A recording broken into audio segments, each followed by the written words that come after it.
Faire l'expérience du silence. Bonjour, vous êtes bien sur Réveiller votre vie. Alors aujourd'hui, on parle de quelque chose d'un peu particulier qui me tient à cœur, puisque là, je suis dans le parc, je vous fais plusieurs audios avec mon micro portable. J'ai choisi de manger à l'extérieur. Par contre, voilà, ce qui s'est passé, c'est qu'il y a une voiture de jeunes, d'ailleurs peut-être que vous les entendez, qui se sont installés juste à côté. Et puis qui ont eu besoin de mettre du son, de la musique, et puis de rire de façon forcée. Voilà, c'est un peu, je fais du bruit, donc j'existe, quoi. Mais bon, là, c'est pas une critique comme ça, juste parce qu'ils sont jeunes. C'est parce que tout autour de chez moi, il y a des adultes, et puis, enfin, des gens beaucoup plus matures. Et j'ai vraiment l'impression que c'est ça, quoi. À tondre la pelouse le plus, je sais pas combien de fois par semaine, quand on est dans ces périodes-là de printemps. Parce qu'on va pas supporter qu'une fleur pousse, hein, parce que voilà, après ça détruit tout. Hein. Quand vous passez la tondeuse, vous enlevez tout l'écosystème des insectes, des fleurs, les abeilles qui viennent butiner les petites pâquerettes ou les petites fleurs bleues là, que j'ai devant moi.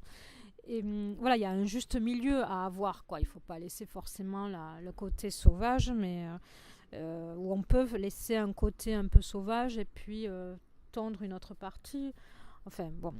C'était pour vous dire juste que les personnes ont besoin toujours, alors peut-être que vous êtes dans ce cas et vous vous rendez pas compte, vous avez toujours besoin d'une présence sonore. Vous savez, vous rentrez chez vous, vous allumez la télé, comme ça vous fait une présence. Le pire, c'est de manger avec les infos, quoi. Alors, non seulement vous allez manger avec le stress des infos, qui va vous dire, voilà, il y a les terroristes qui arrivent, ils sont là. Alors, vous allez avoir des images négatives. Je suis désolée parce que les images, il n'y a rien de positif.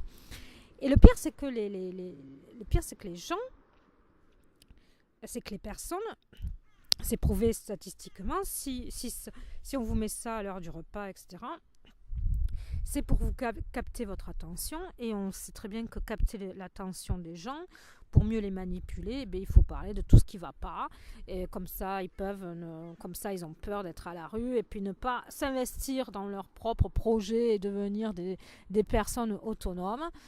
Comme ça ils peuvent consommer la pub qu'il y a entre les émissions ou juste après les infos. Enfin voilà, c'est tout un système pour vous, et voilà, et c'est prouvé qu'on est plus attiré par ça. On préfère avoir peur que être stimulé par des bonnes informations, des choses positives, quoi. C'est quand même assez grave. Pardon. Donc la télé, essayez déjà de ne plus manger avec la télé. Même manger, c'est une communion. Et comment vous allez manger ? Vous allez manger avec l'angoisse, le stress. Alors déjà qu'on a du stress tout le temps, quoi. Manger, déjà, si vous arrivez à manger calmement, vous vous mettez plutôt, même si vous n'arrivez pas à être seul le soir, si vous êtes célibataire, que vous vivez seul, le soir, essayez de mettre une musique calme ou de vous faire une playlist de musique calme pour ne serait-ce que mâcher bien comme il faut les aliments, parce que les gens, ils oublient de mâcher. Après, on se retrouve avec plein de problèmes aux intestins, etc. Parce que premièrement, les gens ne mâchent plus, les gens ne croquent plus les aliments. Alors après ils n'aiment pas les crudités, évidemment, ils n'aiment pas les crudités, ça leur fait mal au ventre parce qu'ils ne mâchent pas. Alors il faut, pour vivre le plus longtemps possible, il faut bien mastiquer les aliments et puis boire en dehors des repas, mais boire souvent par petites gorgées. C'est pas j'ai soif. Parce que quand on a soif, c'est déjà trop tard, quoi. Donc, c'est boire des petites gorgées. Et en diététique chinoise, parce que vous savez que j'ai une sensibilité à ce niveau-là, on conseille de boire à peine tiède, un thé léger ou moi, je bois plutôt des tisanes. Une tisane tiède. Après, on est en France. En France, on boit pas mal de vin. Mais c'est pas ce qui est conseillé en diététique chinoise. Par contre, boire un alcool fort après le repas aussi, ça fait partie de la diététique, de la culture chinoise, les alcools forts. Bon, il faudra que je fasse un audio sur les alcools. Voilà, mais je voulais vous parler surtout de ça, quoi. Donc, essayez d'enlever déjà les infos, ça sera déjà bien. Faites les choses petit à petit.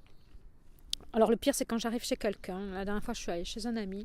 Alors, il était en train de bricoler. Alors, d'un côté, il y avait la radio. D'un autre, il y avait la télé allumée. Et de l'autre côté, il était au dernier étage avec son ordinateur. Voilà, donc c'est quelqu'un qui a l'habitude d'être toujours entouré, qui a toujours l'habitude d'avoir du monde. Voilà, là il était tout seul, il n'y avait pas sa femme, ses enfants, ils n'étaient pas là. Et donc voilà, on voit le côté un peu l'angoisse l'angoisse d'être face à soi-même, l'angoisse du silence, l'angoisse d'être seul.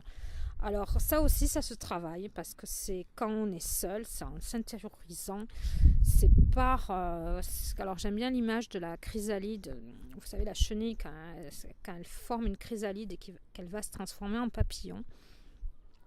Elle est seule la chenille, hein. Elle peut être au début dans sa jeunesse, dans sa vie de chenille avec toutes là, comme comment on appelle ça déjà, les chenilles missionnaires, non c'est pas ça. Vous savez qu'ils sont tout le temps là, les unes accrochées aux autres, voilà, elles sont en bande, elles sont en chenille, mais après il faut être seul pour se transformer en papillon, quoi. On se transforme pas en papillon en étant tout le temps avec tout le monde. C'est plutôt en s'intériorisant, savoir qui on est vraiment, être face à soi-même, face à ses angoisses, être face à soi, quoi. Voilà, c'est pas avec des bruits parasites toujours qui viennent vous enlever les mots qu'il y a dans la tête, quoi, votre machine infernale dans la tête. J'avais croisé quelque chose sur Facebook, une phrase que j'aimais bien, qui m'avait fait rire, c'est mais quelle est cette connasse qui est dans ma tête, quoi. Cette voix de merde, parce que des fois vous savez ça rumine, mais ça c'est parce qu'on n'arrive plus à méditer, quoi. On n'arrive plus à s'intérioriser, à rester calme, zen et à déstresser, quoi, tout simplement. Enfin, moi, j'ai des méthodes de déstressage qui sont particulières. Mais je voulais vous... Alors, j'essaye de revenir sur ça, sur le problème des parasites sonores. Et voilà, et le pire, c'est que quand vous arrivez comme ça chez quelqu'un comme ça qui a la télé allumée, la radio, tout ça, et bien, il vous parle. Il vous parle et puis il ferme rien de tous ces parasites. Et moi, soit je l'écoute lui, soit j'écoute la radio, là, et il y a France Info qui est en boucle. Je dis non, mais moi, je peux pas, quoi, je peux pas. Alors, ce que je faisais, je m'énervais. Alors, je m'énervais, voilà, je me disais, et puis après, je me suis dit, écoute, au lieu de t'énerver contre tout ça, tout simplement, eh ben, tu vas parler plus bas. C'est-à-dire que parfois aussi, en covoiturage, je tombe sur des personnes qui ont la radio allumée, ou alors la radio avec la pub. Alors vous subissez la pub à fond parce que la personne elle doit être sourde. Vous subissez France Info à fond en boucle avec que des trucs négatifs. Et puis alors vous subissez tout ça là. Et puis moi je suis là en train de me dire alors au lieu de m'énerver puis de dire ferme la radio mince, je me dis quand il me pose des questions, qui me parlent, moi je parle plus doucement et je dis quoi, comment, qu'est-ce que tu as dit? Voilà. Mais je parle tout simplement plus doucement et la personne là, elle est obligée d'éteindre si elle veut bien m'écouter quand moi je suis en train de répondre à sa question ou quand je lui dis que voilà, moi je n'ai pas la capacité. Bon, mais maintenant tout le monde a la capacité moi j'ai plus la capacité. Je sais pas, mais je pense que c'est plutôt que les gens ne s'écoutent plus. Voilà. Et bien je vous remercie entre parenthèses de m'écouter jusque là parce que l'audio il est un peu long.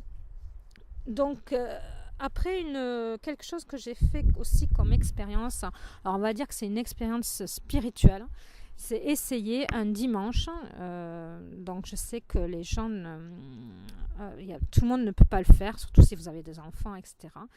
Mais essayer de faire une journée sans bruit, quoi. Alors, c'est-à-dire que bon, après c'est difficile des fois, parce que la dernière fois j'avais essayé ça, c'était en janvier, on m'a dit ouais, mais si tu croises quelqu'un dans la rue et qui te dit bonne année, comment tu fais? Voilà, ça m'avait fait rire. Mais j'ai essayé de faire une journée sans parler et sans bruit autour. Et bien je vous assure que c'est très difficile. J'essaye cette expérience souvent.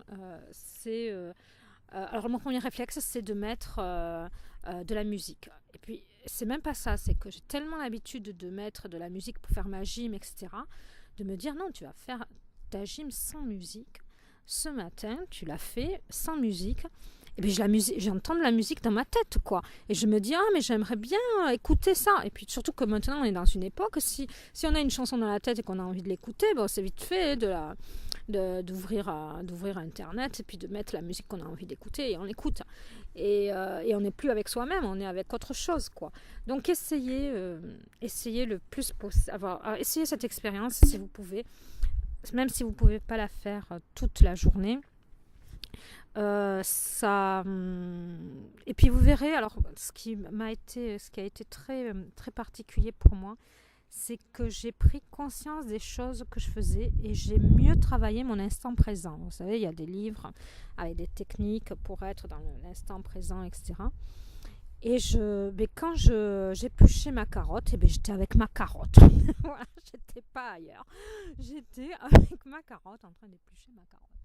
Quand j'étais en train de me doucher, j'étais là en pleine conscience de l'eau que je consommais, du savon que j'avais choisi, en conscience avec mon corps et présente avec mon corps, comme quoi j'étais en train de me doucher, que je n'étais pas ailleurs. Et avec une méditation et un vide que j'ai... Voilà, je prenais vraiment plus conscience de ce que je faisais et j'avais moins de problèmes avec l'instant présent, quoi. Ou plutôt, j'avais résolu mon souci avec l'instant présent. Bon, là, ça bricole autour dans ce parc. Bon, les jeunes, ils ont arrêté les chansons. Ils sont rentrés dans leur voiture. Et bien moi je vous laisse, voilà. Et bien écoutez, si vous arrivez à faire cette expérience-là, vous pouvez me mettre dans les commentaires votre expérience de silence, comment vous l'avez vécue. Ne serait-ce que même passer une journée seule en campagne. Moi je suis quelqu'un qui a fait des randos seul. J'ai pris beaucoup de risques, je ne vous conseillerais pas de faire ça.